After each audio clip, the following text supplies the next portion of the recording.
నమస్తే ఫ్రెండ్స్. నిన్న ఒక అద్భుతమైన సంఘటన జరిగింది. ఈ సంఘటన అమెరికాకు అశనిపాతం. యూరోపియన్ యూనియన్ కళ్ళు తెరిచింది అనుకుందాం. ఎందుకంటే యూరోపియన్ యూనియన్ మనీ ట్రాన్సాక్షన్కి రెండు రకాలుగా వాడుతుంటారు. అది కూడా మోస్ట్లీ అమెరికన్ అప్లికేషన్స్. ఏంది? Master card and visa card. ఈ రెండుంటి ద్వారా, అలాగే mobile app, mobile payment system, అది పేపాల్. రెండు కార్డులు, ఒకటి మొబైల్ యాప్. ఈ మూడు అప్లికేషన్ల ద్వారా సుమారు ప్రతి సంవత్సరం $24 ట్రిలియన్ ట్రాన్సాక్షన్స్ జరుగుతున్నాయి. అంటే అమెరికా యొక్క పేమెంట్ సిస్టమ్ మీద ఈ యూరోపియన్ దేశాలు ఎంతగా ఆధారపడి ఉన్నాయో దీన్ని బట్టి అర్థమవుతోంది. అయితే ప్రస్తుతం ట్రంప్ చేస్తున్నటువంటి అనిశ్చితమైన పనుల వల్ల యూరోపియన్ దేశాలు భయపడుతున్నాయి. ఎందుకు? ట్రంప్ ఎట్లా ఉంటాడో తెలీదు. రేపు టక్కున మేము వీసా కార్డ్, ఈ కార్డులన్నీ బంద్ చేస్తున్నాం, పేపాల్ కూడా బంద్ చేస్తున్నాం, ఫ్రీ చేస్తున్నాం అని అన్నాడు అనుకో, మొత్తం యూరోపియన్ యూనియన్ ఆర్థిక వ్యవస్థ కుప్పకూలిపోతుంది. కాబట్టి ఇక్కడ ఎవరు, మన European Central Bank President Christine Lagarde, ఆమె ఇంతకుముందు ఐఎంఎఫ్లో కూడా పనిచేసింది. ఆమె ఒక ప్రకటన చేసింది. ఏంటంటే, let us break the dependence of United States of America. ఎందుకు? To attain self reliance or total payment sovereignty. అంటే పేమెంట్ యొక్క సార్వభౌమాతృత్వాన్ని సంపాదించుకోవాలి అంటే అమెరికా మీద ఆధారపడడాన్ని తగ్గించాలి. అంటే ఎలా అనడానికి ఒక కొత్త పేమెంట్ సిస్టమ్, అంటే ఇంకో రకంగా చెప్పాలంటే 3/2 వంతుల ఆర్థిక వ్యవస్థ అమెరికా యొక్క PayPal, master card, visa card, మరియు చైనాది ఒక పేమెంట్ యాప్ ఉంది, అలీపే అని. వీటి ద్వారానే జరిగేవి. అట్లా అని చెప్పి ఈ యూరోపియన్ దేశాలు ఏమి ఖాళీగా లేవు. వాటికి సొంత ఏది మన పేమెంట్ సిస్టమ్ కూడా ఉంది.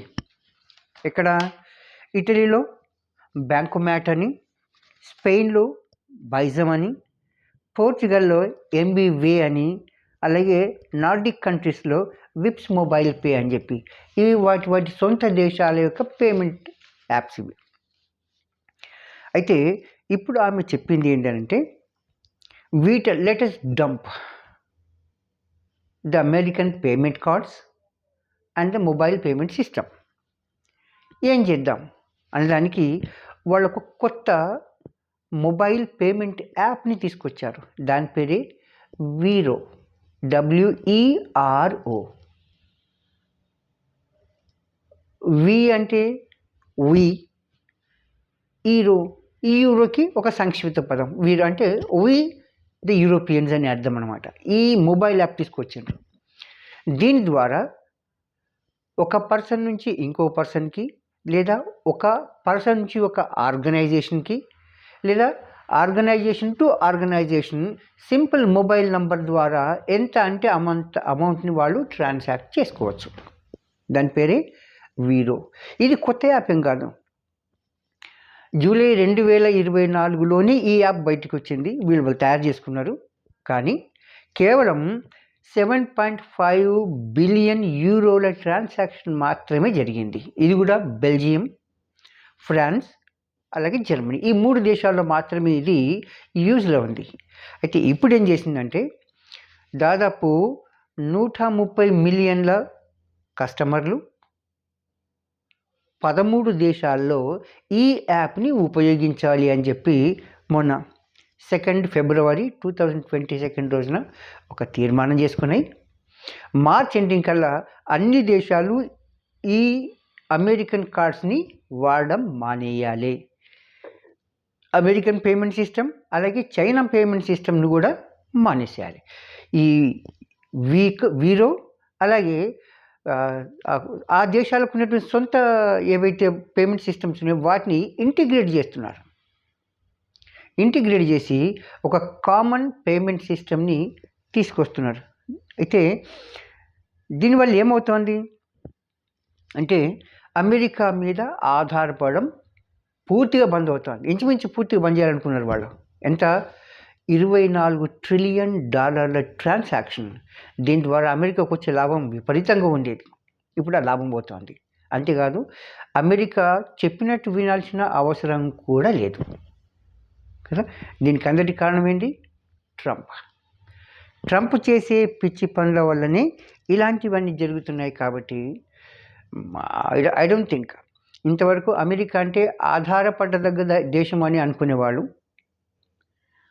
దాన్ని నమ్మి శత్రువు లాభపడలేదు, అలా అని చెప్పి మిత్రుడు కూడా లాభపడలేదు. అది తన సొంతం గురించి ఎప్పుడు ఆలోచిస్తుంది. కాబట్టి నిరంతరం అమెరికా మీద డిపెండ్ అయ్యి దాని గురించి అమెరికా యొక్క సహాయం కొరకు ఎదురు చూసే యూరోపియన్ యూనియన్ కూడా అమెరికాను చెత్తబుట్టలు పడిస్తోంది.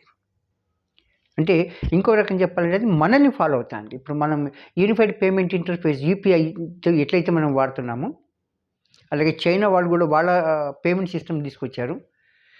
ఇప్పుడు వీళ్ళు అలాగే బ్రిక్స్ కూడా కొత్త యాప్ అంటే కొత్త పేమెంట్ సిస్టమ్ తీసుకురావాలనుకోండి. యూరోపియన్ యూనియన్, బ్రిక్స్ ఇక్కడైతే అలాగే మిగతా దేశాలు కూడా వాటి యొక్క సొంత మొబైల్ పేమెంట్ యాప్లని తీసుకొస్తున్నందువల్ల అమెరికా పైన ఆధారపడాల్సినటువంటి గత్యంతరం తప్పిపోతుంది. ఇది ప్రపంచానికి మంచిది, అమెరికాకు మాత్రం చాలా చెడు వార్త ఇది. Thank you students, thank you friends. మీకు ఏదైనా తెలిస్తే నాకు కామెంట్ చేయండి. Thank you.